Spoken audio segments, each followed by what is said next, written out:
All right, so let's go over how we can solve rational equations.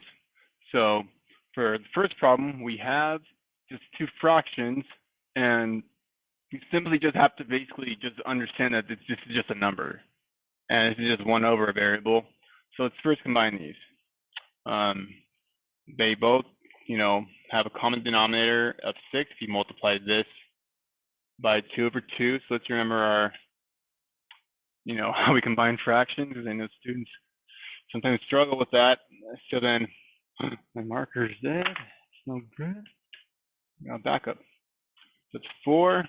Then we have 4 over 6. So 4 6 minus 5 6.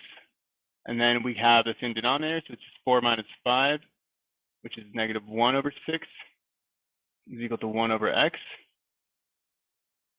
This marker's about to die too. Looks, we'll make it. And from here, we can do what's called cross multiply or flip. It kind of doesn't matter, but we go x times negative 1, 6 times 1. So we get negative x is equal to 6. And then since negative x is equal to 6, then this is just that x is equal to negative 6.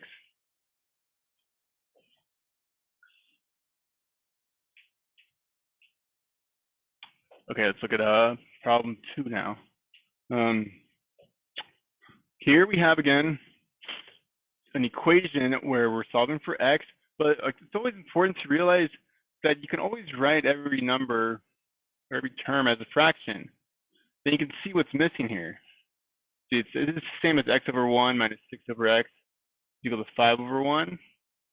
And it's just x in the denominator that's, giving us issues here. So, well, that was not my camera. There we go. My camera went blurry for a second there.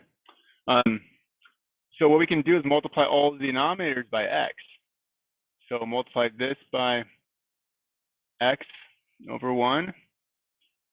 Multiply this by x over 1, which is the same as, just x.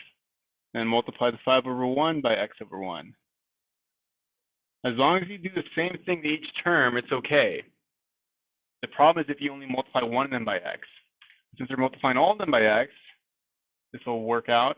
So we get x times x, or just x squared, over this. Marker's dying too. What's going on? Maybe it's the whiteboard. Let's back up. X squared over 1 minus 6x.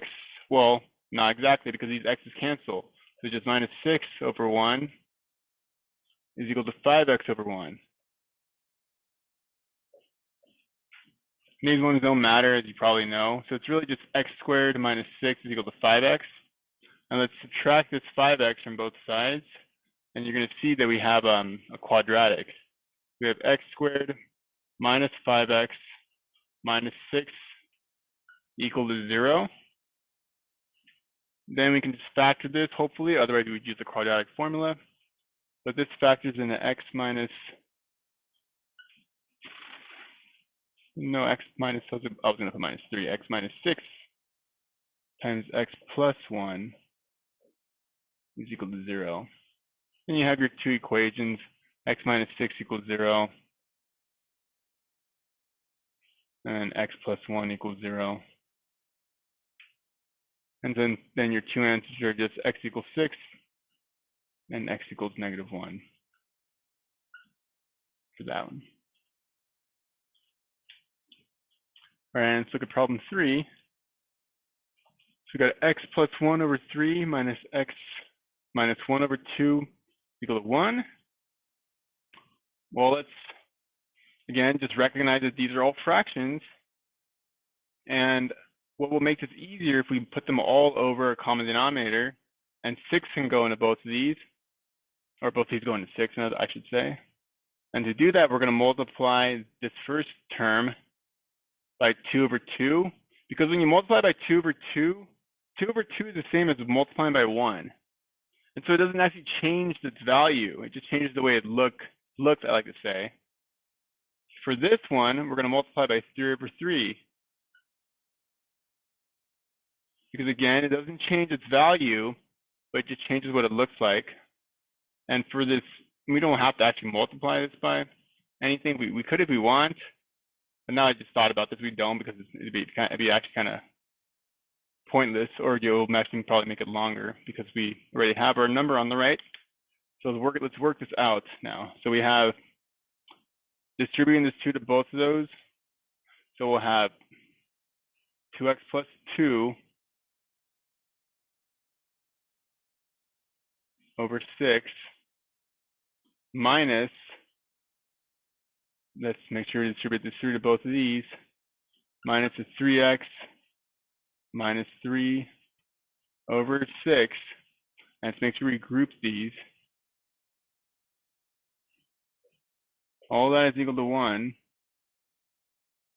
And I think it is the whiteboard. This whiteboard is showing the markers. And then since they're both equal to 6, it just becomes one entire equation over 6 on the left. And let me put this over here. So it's going to be all over 6. So we really have just 2x minus 3, because we got to distribute that over here. So 2x minus 3. Let me just write it out actually so we can see it. So it's 2x plus 2 minus 3x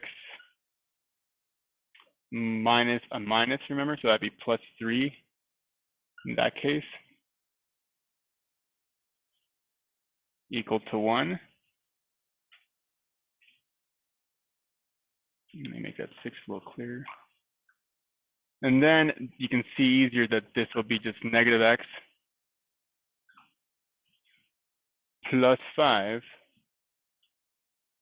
over 6 is equal to 1. Then from here, we can multiply that by 6.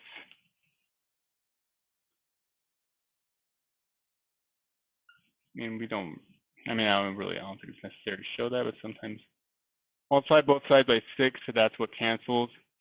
And then what we get is negative x plus 5 equals 6.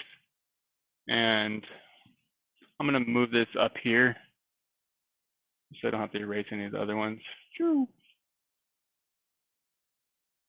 We get negative x plus 5 equals 6.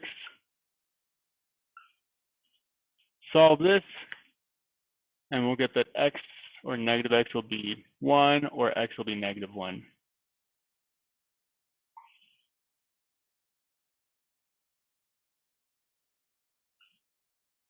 And there you go. Hope that helps. Good luck.